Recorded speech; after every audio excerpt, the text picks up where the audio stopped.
Halo semua, Assalamualaikum warahmatullahi wabarakatuh. Kali ini kita akan membahas tentang perubahan sosial masa pandemi di bidang ekonomi. Pandemi COVID-19 sudah hampir 2 tahun lamanya mendera Indonesia sejak pemerintah mengonfirmasi infeksi corona pertama di Indonesia pada tanggal 2 Maret 2020.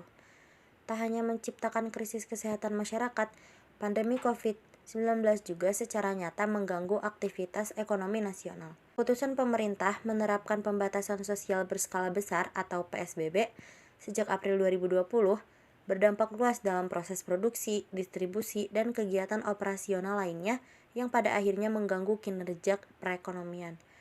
Ekonomi Indonesia diperkirakan tumbuh negatif, angka pengangguran dan kemiskinan meningkat. Pandemi COVID-19 ini memberikan pengaruh yakni perubahan sosial di bidang ekonomi bagi masyarakat diantaranya. Yang pertama, perubahan budaya kerja. Semenjak COVID-19 menjadi pandemi global dan pemerintah di berbagai negara memberlakukan upaya isolasi untuk mencegahnya, budaya kerja atau working culture pada pekerja di berbagai perusahaan berubah secara dramatis. Dari kerja bersama di suatu lingkungan kantor menjadi kerja secara individual dari jarak jauh atau dari rumah. Yang kedua, banyaknya pengangguran karena pekerja banyak di-PHK dan dirumahkan oleh pabrik. Kemudian, pendapatan orang-orang saat ini semakin berkurang karena tidak bisa bebas beraktivitas seperti biasa di luar rumah.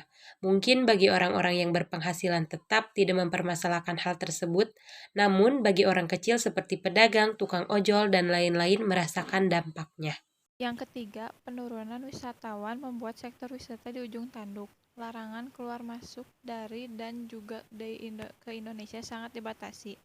Hal ini tentu saja berujung pada penurunan dalam sektor wisata, di mana pada triwulan 1 tahun menjadi penurunan hingga 34,9% dibandingkan dengan tahun lalu. Hal ini menjadi banyak perhatian, apalagi Indonesia memperoleh pendapatan yang cukup besar dari sektor wisatawan ini. Transportasi juga bertumbuh negatif.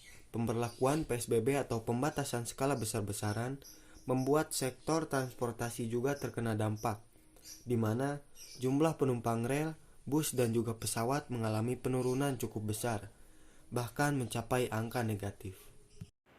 Selanjutnya, 5. Banyak pedagang pasar gulung tikar. Berdasarkan hasil penelitian, pedagang pasar mengalami penurunan omset dan penghasilan sebesar 50%. COVID-19 telah mengubah yang tadinya masyarakat biasa berbelanja di toko offline, seperti pasar atau supermarket, kini masyarakat banyak beralih ke toko online shop. Karena dengan online shop, masyarakat bisa berbelanja peralatan rumah tangga, lalu bisa juga membayar tagihan listrik dan tagihan lainnya dengan harga murah dan banyak diskon yang tersedia. Yang keenam, dampak pandemi terhadap bisnis kuliner. Berbagai sektor industri, termasuk bisnis kuliner, mengalami gangguan seperti pasokan bahan baku, permintaan produk, kekurangan tenaga kerja, dan ketidakjelasan usaha. Bisnis kuliner harus bisa mendapatkan kepercayaan konsumen dengan produk yang aman, sehat, dan higienis. Menerapkan protokol kesehatan, memaksimalkan pemasaran online, memenuhi permintaan take away dan delivery order. Sekian beberapa perubahan sosial di masa pandemi di bidang ekonomi. Semoga pandemi ini segera berakhir dan perekonomian negara Indonesia bahkan dunia dapat kembali pulih. Mohon maaf apabila ada kesalahan. Terima kasih. Wassalamualaikum warahmatullahi wabarakatuh.